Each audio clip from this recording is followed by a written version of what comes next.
So guys आज आपके ये प्रदीप सर नहीं है। प्रदीप सर स्टूडेंट, क्योंकि पिछले साल ये वीडियो बहुत ज़्यादा वायरल हुआ था कि एग्जाम हॉल के अंदर जाने के बाद आपको क्या क्या करना चाहिए, क्या नहीं करना चाहिए। एज अ स्टूडेंट बना के मैं वो चीज़ें आप सभी को पेश कर रहा हूँ और इसमें मेरे को स्टूडेंट और मेरे टीचर मुझे सपोर्ट कर रहे हैं। तो चलो भाई स्टार्ट करते हैं। सबसे पहली बात, आप जब आके अपने एग्जाम हॉल में आके बैठोगे और बहुत सारे आपके साथ आपके एज के बच्चे जब आके बैठेंगे, अभी ये सब मेरे एज के ही हैं, तो सभी जब आके बैठेंगे तो सभी नए नए होंगे। तो ये मत करना कि सबसे पहले पीछे मुड़ के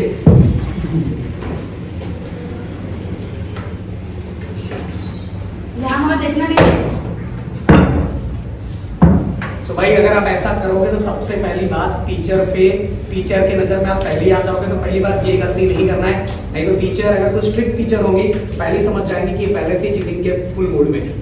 तो भाई इसके बाद आपके पास खुद का आपका वाटर बॉटल होना चाहिए, खुद का आपका वॉच होना चाहिए और डिजिटल वॉच किसी के पास नहीं होना चाहिए। अगर डिजिटल वॉच किसी के पास रहा तो ये बहुत, अगर आप पकड़े जाओगे तो आपका पेपर भी लिया जा सकता है। इसलिए नॉर्मल वॉच आप सभी के पास होना चाहिए, क्योंकि इससे आपको प्रॉपर तरीके से टाइम पता चलेगा।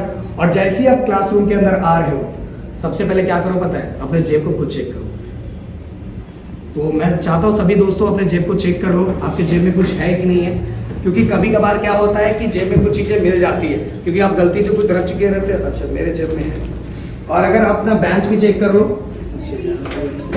और यहाँ भी है, क्योंकि अगर इन केस कोई भी एग्जामिनर आएगा या स्पॉट फ्राइंग कोई भी आता है और आपके पास कुछ भी चीट पाया जाता है तो डायरेक्ट आपको बाहर कर दिया जाएगा और उसमें कुछ लिखा हुआ मिल गया तो आप बुरी तरह से पकड़े जाओगे।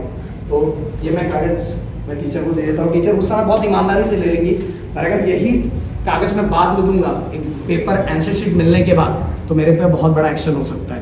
तो भाई यहाँ तक का वाटर बॉटल, वॉच, अब हमें मिलेगा आंसर शीट। और आंसर शीट इस बार 11 बजे ही मिलने वाला है, आप सभी को पता है। ऑन टाइम ही मिलना, उसी टाइम हमें स्टार्ट भी करना है। तो अब हमें मिलेगा आंसर शीट। तो आंसर शीट मिलना स्टार्ट होगा और सबसे पहली बात कि आप चुपचाप बैठोगे, एकदम जितना भोला बन सकते हो तो उतना भोला बनो, क्योंकि टीचर के सामने भोले बने रहोगे तो टीचर आपको पकड़ नहीं सकती। और आपका काम, लास्ट वाला काम ना, राम राम जपना और आजू बाजू का माल अपना, ये हो जाएगा आपका काम। क्योंकि अगर आप इधर उधर देखोगे तो पूरा अब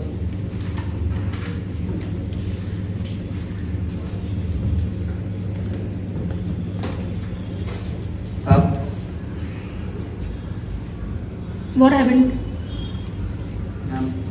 सी यहाँ बिल्कुल नहीं देखना है, कुछ बोरो नहीं करना है। अगर किसी की कुछ डिफिकल्टी है तो पहले ही लेट मी नो। अगर आपकी कोई डिफिकल्टी है, पॉकेट चेक करना है, फोन वगैरह है, अगर गलती से कैरी किया तो please give it to me. यहाँ पे तुरंत देना है। Check your pockets.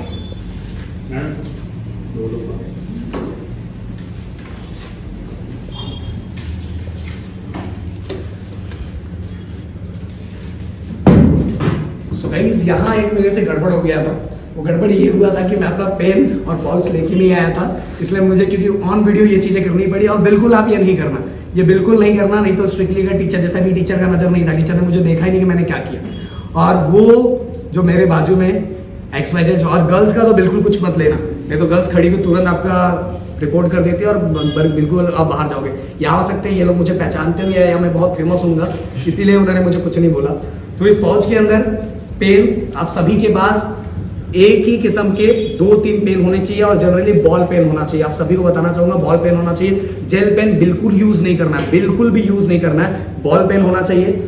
और ये रहा आपका बॉल पेन, ओके। और बॉल पेन ब्लैक या ब्लू कुछ भी यूज कर सकते हो। और यहाँ हमारा हमें पेपर 11 बजे ही मिलेगा और उसी टाइम में आंसर शीट भी भरना है। और ये क्वेश्चन पेपर हमें जो आंसर शीट थोड़ा पहले दे देंगे, पर क्वेश्चन पेपर बाद में मिलेगा। क्वेश्चन पेपर हमें बाद में मिलने वाला, आंसर शीट थोड़ा पहले हमें मिल जाएगा। तो आंसर शीट जैसे ही मिल गया हमें क्या करना है, उसको भरना है, ओके। तो मैं यहाँ बताना चाहूँगा, ऑलरेडी मैंने बताया हुआ है कि यहाँ सेंटर नंबर, देन इसके बाद यहाँ हमारा सेंटर नंबर भरना है, यहाँ फिर इसके बाद यहाँ सीट नंबर, देन यहाँ इसके बाद यहाँ सीट नंबर को वर्ड्स में भरना है, फिर यहाँ अपने सिग्नेचर करने हैं, देन यहाँ सब्जेक्ट का नाम, पेपर, देन डेट, लैंग्वेजेस जो है इंग्लिश में लिखना है। और इंग्लिश बस ओनली सेमी इंग्लिश के जो बच्चे होंगे जिनका बाकी पेपर साइंस और मैथ इंग्लिश में रहता है और बाकी सभी पेपर को अपने मीडियम के हिसाब से लिखेंगे, हिंदी और मराठी के अंदर। और अंदर की अगर मैं बात करूं तो मैंने आपको ऑलरेडी बताया था कि ये इस तरह से यहाँ एक लाइन ड्रॉ करना है और यहाँ से क्वेश्चन नंबर इस तरह से स्टार्ट करना है, ये चीज़ें करनी है। और बाकी मैंने आपको बताया था, बट असली सीन अब स्टार्ट होता है। अब मिलना स्टार्ट होगा आप सभी को क्वेश्चन पेपर। क्वेश्चन See, 11 हो गया है and I am going to give you a question paper. Now no one is going to talk. यहाँ वहाँ बिल्कुल नहीं देखना है and अगर किसी ने बात किया तो definitely I will send you out और आपके पास strict action होगा। किसी को भी कुछ डिफिकल्टी है तो मुझे पूछना है, आपस में बिल्कुल भी नहीं पूछना है। Is it very clear? Yes ma'am।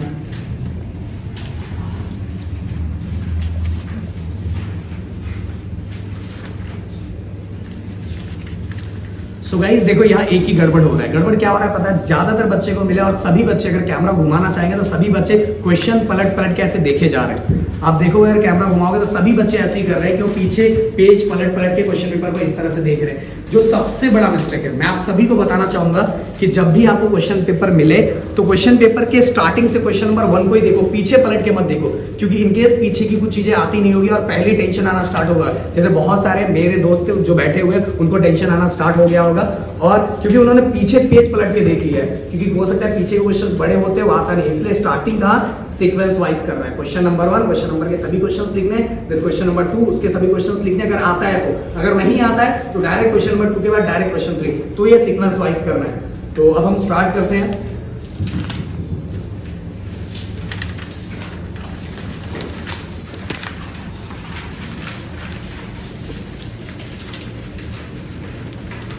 Don't see here and there. So guys जो चीज अभी मैंने किया ये प्लीज प्लीज प्लीज कभी एग्जाम हॉल के अंदर जाने के टाइम स्टार्टिंग में मत करो। अब मेरे इशारों को समझ गए हो ना, स्टार्टिंग में मत करो। स्टार्टिंग में करोगे तो टीचर की नज़र में डायरेक्ट पड़ जाओगे और बहुत बड़ा इम्पैक्ट क्रिएट होगा कि वो 3 घंटा जो बैठना है ना वो बहुत बुरा जुर्म होगा कि टीचर आपके बाजू में ही आके खड़ी रहेगी, हमेशा खड़ी रहेगी, क्योंकि आपने इशारों में पूछना स्टार्ट कर दिया और स्टार्टिंग में पूछना स्टार्ट कर दिया। तो भाई पहले जो आपको आता है वो चुपचाप लिख लो, इधर उधर देखो मत। तो अब हम लिखना स्टार्ट करते हैं।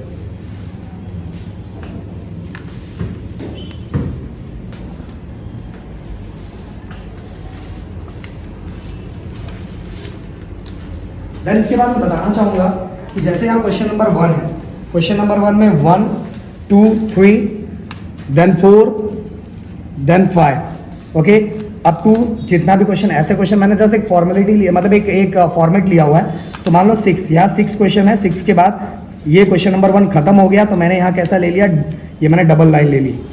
ओके अगर मान लो क्वेश्चन नंबर 2 है तो क्वेश्चन नंबर 2 यहाँ नहीं स्टार्ट करना है, क्वेश्चन नंबर 2 कहाँ स्टार्ट करना है, यहाँ स्टार्ट करना है।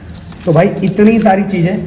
और सबसे बड़ी बात है अगर पूरे 3 घंटे बैठने हैं, अगर आपने 3 घंटे, आपका जो ड्रेसअप होना चाहिए वो बहुत सही होना चाहिए, क्योंकि आप अगर देखो अगर कैमरा घुमाया जाएगा तो टीचर बहुत सारे बच्चों को ऐसी पहचान लेगी कि कौन कौन से स्टूडेंट चीटिंग कर सकते हैं। एक बार मैं टीचर से खुद पूछना चाहूंगा, टीचर आप चेहरा देख के बताइए कि कौन कौन से आपको लगता है कौन कौन से स्टूडेंट चीटिंग कर सकते हैं। ये हो सकता है। ये नेक्स्ट नंबर 2 यहाँ नेक्स्ट नंबर 2 भी जो देखो ये, और उस रो में भी जो सेंटर में है वो चीटिंग कर सकता है।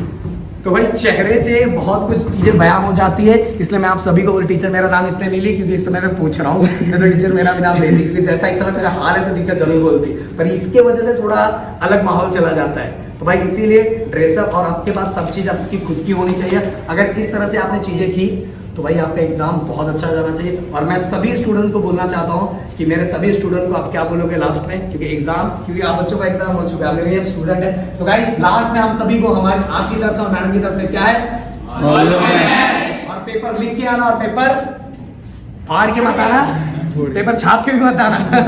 ओके मैंने एक चीज बताया कि पेपर एकदम शांति से करोगे तो सब चीजें हो जाती है, और सब चीजें हो जाती है मतलब आप समझ में आ रहे हो। तो लास्ट में एक बार और girls and boys and ma'am और मैं सभी आपको क्या बोलेंगे, ऑल द बेस्ट।